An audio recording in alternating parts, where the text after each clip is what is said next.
Baik pemirsa, sebelum kita nanti melanjutkan perbincangan dengan Pak Heri Trianto, saya akan terlebih dahulu menyapa narsum berikutnya yang juga nanti akan berbincang-bincang dengan kita dan juga memberikan gambaran bagaimana suasana terkini dan juga bagaimana kondisi terkini di RSDC Wisma Atlet. Sudah terhubung kita dengan Kolonel Kesmintoro Sumego selaku Koordinator Humas RSDC Wisma Atlet. Assalamualaikum warahmatullahi wabarakatuh. Selamat malam Pak Mintoro.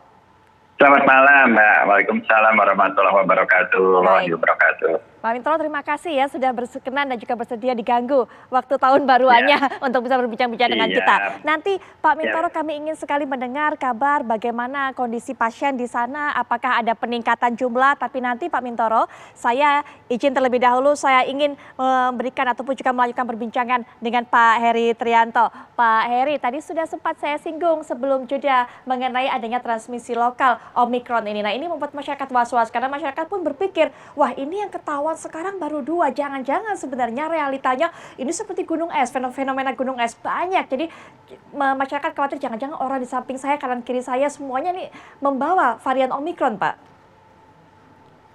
Ya, semua orang rasanya memang khawatir karena virus ini menyebar lebih cepat daripada Delta, kendati tingkat keparahan yang ditimbulkan itu tidak separah Delta gitu. Tetapi seperti yang terjadi di Inggris sekarang, di mana populasi Omikron ini sekarang jauh lebih tinggi dibandingkan Delta, tentu kita bisa lihat apa yang terjadi di sana, kita pelajari.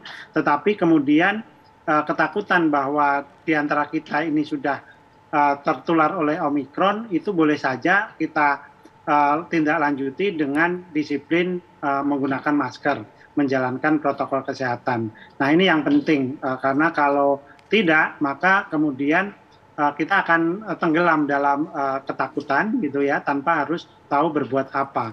Kemudian kita harus memastikan bahwa kita ini sudah divaksin 2 kali karena memang pada mereka yang sudah divaksin 2 kali itu tingkat keparahannya rata-rata tanpa gejala ya. Nah ini yang tanpa gejala ini sebenarnya memang cukup berbahaya Mbak Putri, kalau kemudian mereka karier atau mentransmisikan virusnya kepada kelompok-kelompok rentan, mereka yang belum divaksin atau kelompok lansia yang belum divaksin. Nah ini yang benar-benar harus kita jaga dan pemerintah rasanya juga cukup sigap untuk memastikan transmisi lokal yang terjadi di Pluit ya, Pantai Indah Kapuk ya, salah satu apartemen di sana itu tidak meluas. Semuanya coba di kontak eratnya ditelusuri, kemudian dipastikan mereka tidak menularkan ke orang lain. Kemudian selain 2 orang suami istri ini, sebelumnya juga ada 1 orang juga yang diindikasikan Omikron dan itu juga setelah dilakukan testing kepada anggota keluarganya yang memang kontak erat setelah menjalani karantina. 10 orang 2 kali dites dan alhamdulillah semuanya negatif.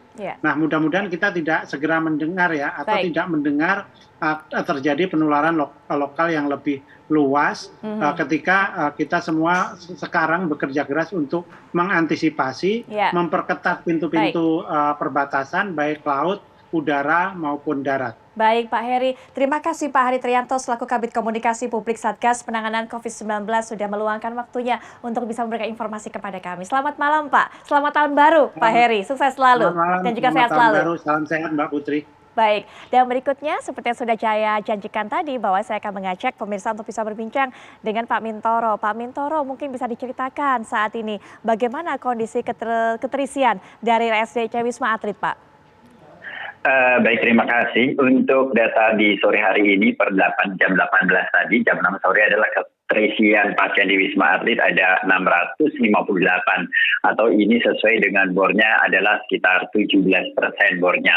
Ini kalau dibandingkan dengan tahun lalu ini sangat berbeda sekali. Tahun lalu di bulan yang sama, jadi tahun 2020, bor kita itu hampir 60% atau terisiannya adalah 3.500 yang hari ini isinya 658. Dan beda sekali juga untuk tahun ini adalah jenis pasiennya. Tahun 2020 pasiennya domestik. Yang tahun akhir 2021 ini pasiennya adalah repatriasi, jadi sudah beda lagi. Terus variannya juga di akhir tahun 2020 itu Delta, yang di akhir tahun 2021 ini adalah Omikron, jadi sangat beda. Terus suasana pun berbeda. Suasana tuh tahun 2020 kita normal ya. Jadi sekarang kita kemarin sempat di lockdown. Sempat di lockdown 17 sampai 23. Terus tahun 2020 kita kegiatannya vaksin untuk nakes. Sekarang kita serbuan vaksin. Jadi jauh lebih beda lagi. Terus tempat hunian juga berbeda.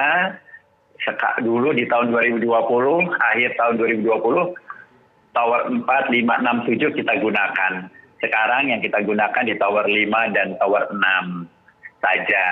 Terus kumulatif pasien juga sampai dari awal Wisma Atlet berdiri sampai akhir tahun 2000 itu 2020 pasien 30.000. Di akhir tahun 2021 sudah sampai 100.000. 100.000. Kapasitas bed pun kita tingkatkan, relawan pun tetap ada. Terus hunian tertinggi yang tertinggi-tingginya di tahun 2020 itu adalah di bulan September. Kita sampai 5.000-an dengan hunian sampai 90%. Lalu gejolak yang kedua adalah di 30 Juni itu hunian kita di 7.167 atau hampir 90% juga huniannya. Seperti itu variasi keadaan di lapangannya. Baik Pak Mintoro, setelah kemarin sempat dilakukan lockdown begitu dan sekarang sudah kembali normal, kembali beroperasi, adakah mungkin treatment-treatment yang berbeda untuk bisa mengawasi yang lebih ketat mungkin orang-orang yang ada di sana sehingga tadi Pak sudah disinggung juga mengenai Omikron ini kemudian tidak menyebar Pak? Jadi untuk penanganan Omikron ini kita sudah sesuai dengan SOP yang ada. Dan kita tetap semuanya kita pakai adalah 3M. 3M itu adalah tetap mencuci tangan, menjaga jarak, dan memakai masker tanpa vaksinasi. Lalu untuk Omikron ini juga kita tetap menggunakan tetap 3T, yaitu testing terhadap mereka yang dinyatakan PCR positif, ditambah lagi dengan tracer. Jadi mereka-mereka yang kontak erat dengan siapa itu kita tracer. Itu sangat penting sekali tracer ini untuk mencari varian-varian lain untuk mencari orang-orang lain yang memang tertular atau kontak erat dengan korban tadi. Dan tentunya juga kita gunakan treatment untuk kesembuhannya. Baik, untuk menghindari terjadinya hal yang sama Pak, karena kemarin kita tahu bahwa salah satu tenaga kerja yang bekerja di Wisma Atlet kemudian terjangkit virus Omikron, tertular dari orang-orang yang juga melakukan karantina di sana. Nah, agar ini tidak terjadi kembali, baik untuk tenaga kesehatannya, baik untuk siapapun tenaga kerja yang bekerja di sana, seperti apa Pak? Baik, tentunya itu tetap kita lakukan protokol kesehatan yang ketat, baik itu protokol untuk pasien maupun protokol untuk petugas medis sendiri. Petugas medis kita tetap melakukan pemeriksaan rutin PCR setiap 1 bulan sekali. Jadi kita cek setiap petugas itu untuk mengecek kemungkinan adanya penularan. Lalu untuk pasien pun memang yang untuk Omikron kita lakukan pemeriksaan, kita lakukan tempat khusus, isolasi khusus di tingkat yang paling tinggi dan jauh dari dengan pasien yang non Omikron. Jadi menurut saya itu sudah sesuatu tindakan yang bagus sekali untuk penanganan pasien ini. Baik, Pak, saya mungkin bisa berbagi informasi juga Pak Mintoro, tapi mungkin saya yakin juga Pak Mintoro mendapatkan pantauan bahwa di beberapa kota, beberapa titik Pak, bukan hanya di Jakarta, di kota-kota lain ini begitu ramai Pak malam hari ini. Banyak masyarakat ini kemudian yang menghabiskan waktu menyambut pergantian tahun, walaupun tidak sampai malam Pak, tapi ini kemudian keluar rumah mereka, berduyun-duyun memenuhi jalan-jalanan. Nah ini seperti apa Pak pendapatnya Pak? Saya tetap mengatakan bahwa garda terdepan dari penanganan COVID ini adalah masyarakat. Jadi garda terdepan penanganan COVID ini adalah masyarakat. Kegiatan masyarakat itu adalah istilah di kita itu adalah kegiatan di hulu. Kegiatan di hulu, kalau kegiatan di hulu ini berhasil dengan baik, masyarakat bisa melaksanakan protokol kesehatan dengan baik, otomatis di hilir. Kami ini adalah rumah sakit Wisma Atlet Kemayoran ini adalah hilir. Jadi kalau hulunya berjalan dengan baik, pasti hilir akan turun. Jadi kerjasama itu sangat menentukan sekali. Jadi tetap garda terdepan dari penanganan COVID ini adalah masyarakat. Baik Pak Mintoro, kita harapkan bersama memang Pak masyarakat ini kemudian tumbuh kesadarannya walaupun sepertinya juga mungkin agak-agak bosen, agak-agak jengah begitu Pak menghabiskan waktu dengan berdiam di rumah dibatasi kemudian maka kita lihat di beberapa tempat ini seperti juga saya sekarang tayangkan gambarnya ini begitu ramai orang-orang tapi kita harapkan ini tidak berperan terhadap peningkatan kasus corona. Tapi Pak Mintoro, andai kata ini di luar harapan kita tapi kita tentunya sudah harus siap dengan segala kemungkinan terburuk terjadi adanya lonjakan kasus begitu Pak karena adanya Nataru ini aktivitas masyarakat mobilitasnya begitu tinggi, sudah siap Pak kemudian di Wisma Atlet ini untuk menyediakan berbagai sarana prasarana? Baik, sesuai dengan arahan petunjuk dan arahan pimpinan kami yaitu Bapak Maijen TNI Dr. Budiman bahwa kita tetap di standby-kan baik itu personil maupun alat-alat kesehatan termasuk oksigen termasuk fasilitas juga. Jadi sementara ini tower 5 dan 6 digunakan, tower 4 dan tower 7 adalah standby. Kalau terjadi pelonjakan maka tower 4, 7 akan kita buka. Semua tower kita buka. Laporan tadi pagi menyatakan bahwa alat kesehatan lalu bekal kesehatan cukup sampai 4 bulan ke depan. Lalu petugas medis yang ada tetap kita standby-kan. Sementara ini petugas medis yang ada kita gunakan untuk alat pelatihan-pelatihan, baik itu pelatihan-pelatihan untuk emergensi, UGD atau emergensi yang berkaitan dengan jantung dan emergensi pasien COVID. Lalu sebagian juga tenaga medis yang ada ini kita gunakan untuk kegiatan serbuan vaksinasi di daerah-daerah. Baik Pak, tenaga kesehatan sudah siap, alat kesehatan juga siap, tapi seperti yang dikatakan Pak Mintoro tadi bahwa hulunya adalah kondisi masyarakat, kegiatan masyarakat. Ada pesan mungkin Pak bagi masyarakat ini agar tidak kebablasan? Baik, COVID ini belum selesai.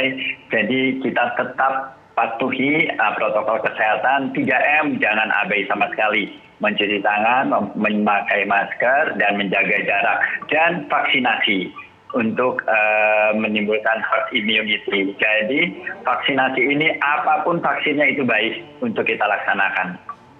Baik, vaksinasi menjadi salah satu hal yang penting Pak.